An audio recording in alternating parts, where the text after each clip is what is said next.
بسم اللہ الرحمن الرحیم۔ السلام علیکم ورحمۃ اللہ وبرکاتہ۔ معزز طلبہ، اللہ تعالیٰ سے امید ہے کہ آپ سب خیر و عافیت سے ہوں گے۔ ہدایہ اول کا سبق نمبر 109 ہے اور زکوٰۃ کا مفہوم اور وجوب کی شرائط چل رہی ہیں، اسی سے متعلق کچھ متفرق احکامات ہیں۔ حصہ صوم ہے، لیس فی دور السکنہ، یہاں سے انشاءاللہ آج ہم شروع کریں گے۔ لیس فی دور السکنہ وثیاب البدن واثاث المنازل ودواب الرکوب وعبید الخدمت وسلاح الاستعمال زکوٰۃ۔ فرماتے ہیں کہ رہائشی گھروں کے اندر، رہائشی مکانات میں اور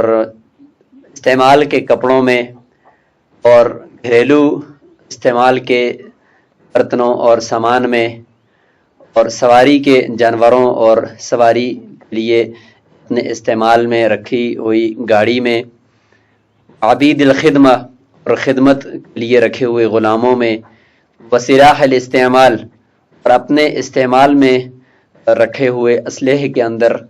زکوٰۃ نہیں ہے۔ عبارت سے اور متن سے یہ پتہ چلا کہ جو چیز انسان کی حاجت اصلیہ کے ساتھ متعلق ہے اس کے اوپر زکوٰۃ نہیں ہے، اور جو چیز حاجت اصلیہ کے ساتھ متعلق ہے اور نامی نہیں ہے، یعنی وہ چیز بڑھتی نہیں ہے، اس کے اندر بڑھوتری نہیں ہوتی، تو اس کے اندر زکوٰۃ نہیں ہے۔ انہا مشغورۃ بالحاجت الاصلیہ، اس لیے کہ یہ جتنی بھی چیزیں ہیں یہ انسان کی حاجت اصلیہ کے ساتھ مشغول ہیں۔ حاجت اصلیہ جس سے انسان کی حیات اور زندگی کی بقا ہے، اس کے بغیر انسان رہ نہیں سکتا، تو وہ حاجت اصلیہ کہلاتی ہیں۔ تو یہ چیزیں حاجت اصلیہ کے ساتھ متعلق ہیں، اور ساتھ ساتھ دوسری چیز بھی زکوٰۃ سے معنی ہے کہ نامی نہیں ہے، لیست بنامیۃ ایضا،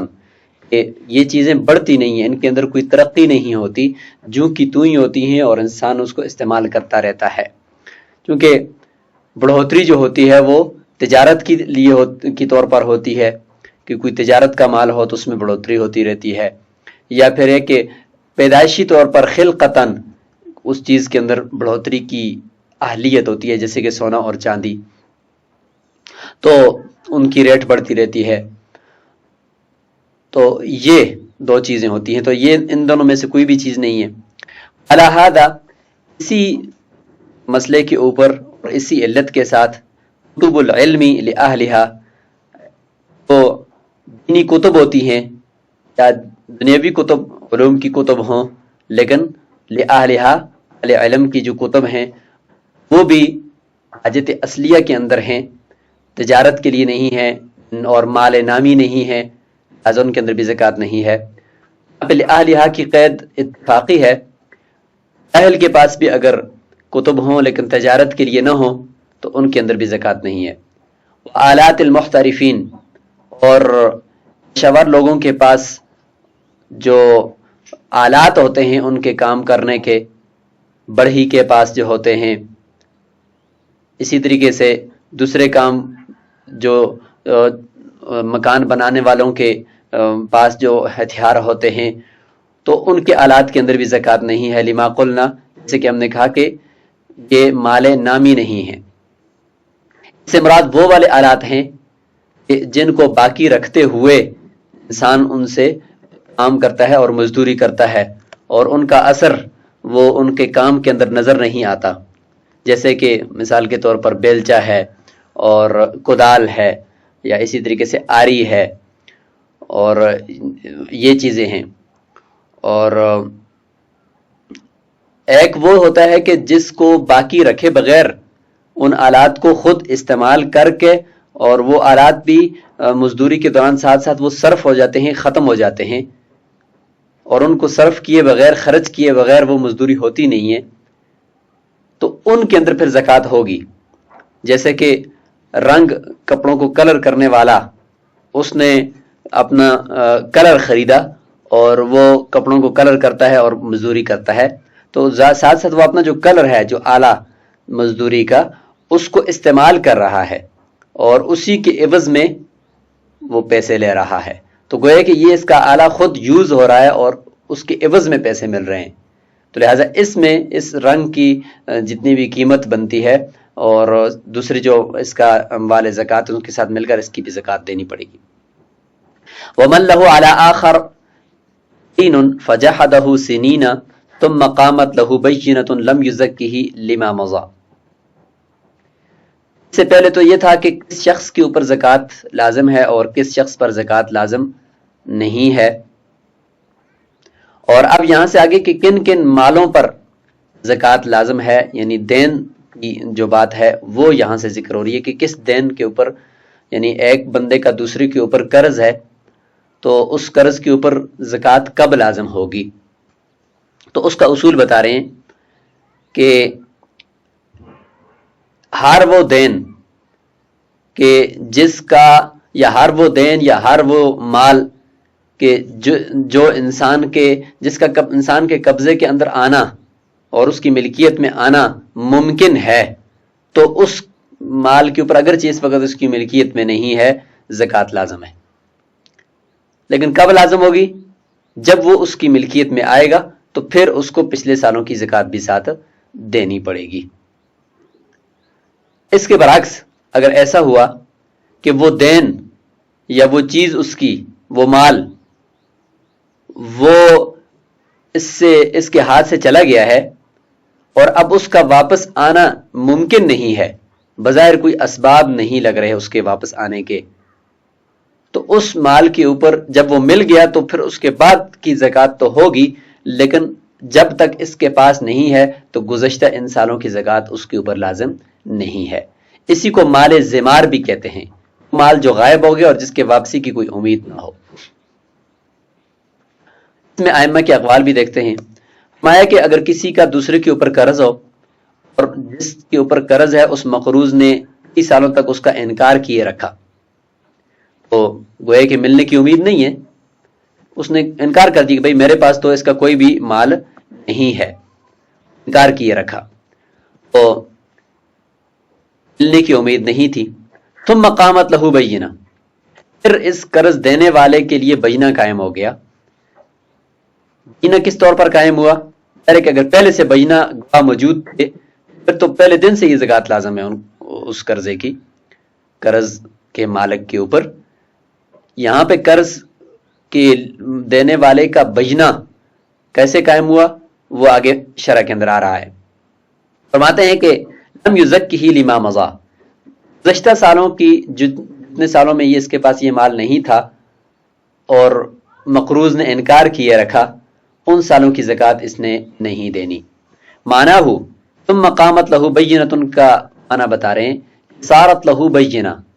اس کے لیے بینہ ہو گیا، پہلے نہیں تھا، ابھی ایک بینہ ہوا، وہ کیا؟ یعنی ابھی ایک چیز گواہ بن گئی، وہ کیا؟ ان اقر عند الناس، اسی مقروض نے کئی سالوں کے بعد خود قرضے کا اقرار کر دیا لوگوں کے سامنے۔ وہی مسئلۃ مال الزمار، ہی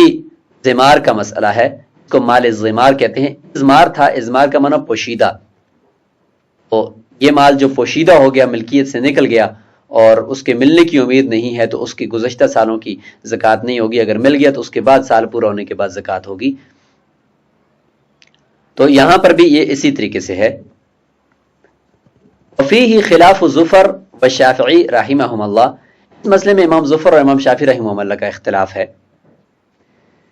اختلاف کا خلاصہ ذکر کرتے ہیں، آگے بہت سارے اموال اور بھی ذکر کیے جا رہے ہیں اسی مال زمار کی اقسام میں۔ امام ظفر اور امام شافعی رحمہ اللہ فرماتے ہیں کہ گزشتہ سالوں کی زکوٰۃ بھی اس مال کے اوپر ہوگی، جو مال ملنے کی امید نہیں تھی، مال زمار تھا، اور جب ملا کئی سالوں کے بعد تو پچھلے جتنے سالوں تک وہ غائب تھا ان سالوں کی زکوٰۃ بھی دینی پڑے گی۔ جبکہ احناف فرماتے ہیں کہ گزشتہ سالوں کی زکوٰۃ اس کے اوپر لازم نہیں ہے، کیونکہ اس کے ملنے کی امید ہی نہیں تھی، جب مل گیا تو اس کے بعد اس کا سال شمار ہوگا۔ من جملته المال المفقود والآبق والضال والمغصوب اذا لم يكن عليه بینہ، یہی مال زمار ہے، انہی کی اقسام میں سے ایک مال وہ بھی ہے مفقود جو گم ہو گیا، اس کے ملنے کی کوئی امید نہیں ہے،